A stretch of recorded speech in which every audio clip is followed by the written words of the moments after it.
شعبے کر کے آئے ہیں. یہ حضرات اکابر یہ ہماری آنکھوں کے تاج ہیں. یہ اگر یہ نہ ہوتے میں مبارکباد دیتا ہوں آپ لوگوں کو کہ ایسے بالغ جید نظر علماء کے درمیان آپ رہتے ہیں, آپ کے لیے کوئی پریشانی نہیں ہے.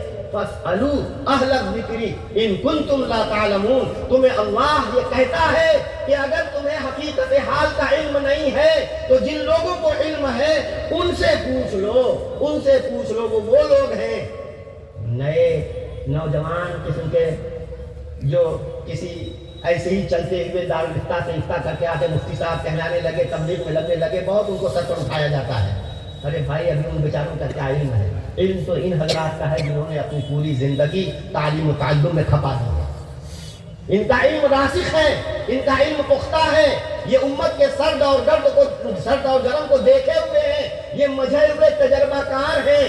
اسی وجہ سے مولانا خلیل احمد صاحب رحمۃ اللہ علیہ کا ایک ملفوظ ہے, سنیے, بہت قیمتی ملفوظ ہے. فرماتے ہیں جب کسی مسئلے میں علماء میں اختلاف ہو تو یہ دیکھو کہ اصحاب نسبت یعنی وہ علماء جن پر بزرگوں اور صالحین نے اعتماد کیا, جن کو کہیں سے خلافت ملی ہوئی ہے اور اللہ والے ہیں, جو ذکر اللہ کے عادی ہیں, اصحاب نسبت ہیں, ان کا دل صاف ہوتا ہے. تو جس طرف اصحاب نسبت ہو اس رخ کو اختیار کرنا چاہیے, کیونکہ صاحب نسبت کا دل باطل کو قبول نہیں کرتا.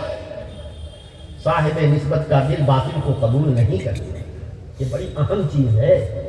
اس لیے میرے بھائیوں اور دوستوں, دارالعلوم دیوبند نے اتنے دلجید بالغ نظر علماء, چنانچہ اس فترے میں جو آخر والا ہے, جو 24 ذی القعدہ سن 1444 ہجری کا یہ موقف ہے, بہت تفصیل ہے, بہت مفصل فتویٰ ہے, علماء پڑھے ہوئے ہیں, اس کے تمام مضمرات کو یہ جانتے ہیں, آپ ان سے رجوع کر سکتے ہیں. اس میں یہ خاص بات لکھی ہوئی ہے کہ اس طرح کی باتوں پر اب ان پر اعتماد نہیں کیا جا سکتا.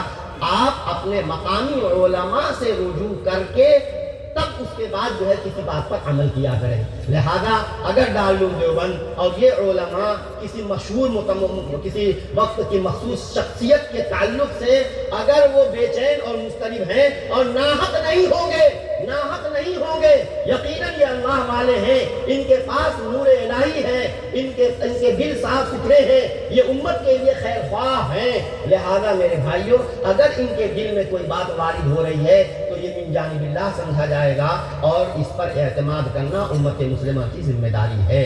اگر ہم ان علماء پر اعتماد کریں گے بیڑا پار ہو جائے گا, اور اگر علماء سے کٹ جائیں گے تو یاد رکھیے یہ باطل طاقتوں کی سازش ہے کہ امت عوام علماء سے کٹ جائے. علماء کے تعلق سے افواہیں پھیلائی جاتی ہیں, علماء کے تعلق سے طرح طرح کی باتیں پھیلائی جاتی ہیں تاکہ عوام میں ان کی شبیہ خراب ہو, ان کی امیج خراب ہو, اور پھر جو ہے ان پر سے اعتماد اٹھ جائے. یاد رکھو جس دن امت مسلمہ کا اعتماد ان علماء سے کٹ گیا اس دن اس امت کا خیر خدائی حافظ ہے. یہ امت کہاں جا کر کے کس گڑھے میں ہلاک ہوگی, برباد ہوگی, کچھ نہیں کہا جا سکتا. یہ علماء نائبین انبیاء ہیں, یہ علماء نبی کریم صلی اللہ علیہ وسلم کے وارث ہیں. قرآن کریم اور احادیث کے علوم کو انہوں نے اپنے سینوں میں سمیٹ رکھا ہے. حق ان کے اوپر آیا ہے, باطل ان کو یہ تسلیم نہیں کر سکتے ہیں. اس لیے بہت خوشی ہوئی کہ اتنی بڑی تعداد آپ علماء پر اعتماد کرتے ہیں. اپنے مقامی علماء کو سر پر بٹھا کر ان کی رہنمائی میں دعوت و تبلیغ کا کام کرتے رہیں گے. انشاءاللہ العزیز عوام میں دینی جذبہ بیدار ہوگا, جس کے نتیجے میں ہمارے مدارس بھی آباد رہیں گے اور دونوں میں تال میل رہے گی.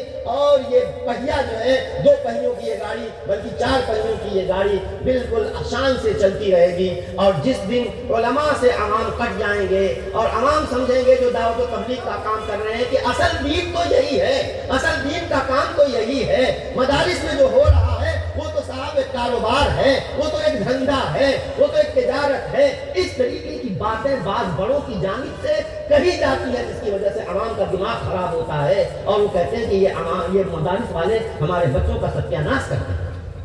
میرے بھائیوں اور دوستوں, یہ علماء انہی مدارس کی پیداوار ہیں, ان کے اساتذہ انہی مدارس کی پیداوار تھے, ان کے اساتذہ انہی مدارس کی پیداوار تھے. یہ سلسلہ جب تک قائم رہے گا امت مسلمہ باقی رہے گی, اور جس وقت تک جب یہ سلسلہ ختم ہو جائے گا اور ظاہر ہے کہ قرب قیامت میں ایسی صورتحال پیش آئے گی، لیکن جان بوجھ کر کے ہم تو پیدا نہ ہونے دیں۔ جہاں تک ہو سکے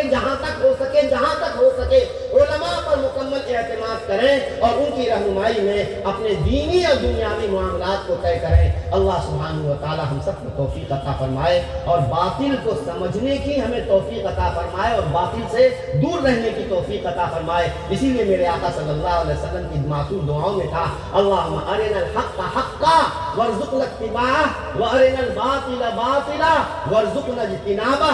اے اللہ ہم پر حق کا حق ہونا آشکارا کر دے اور اس کی اتباع کی توفیق مرحمت فرما، باطل کا باطل ہونا ہم پر واضح کر دے اور اس سے بچنے کی ہمیں توفیق عطا فرما۔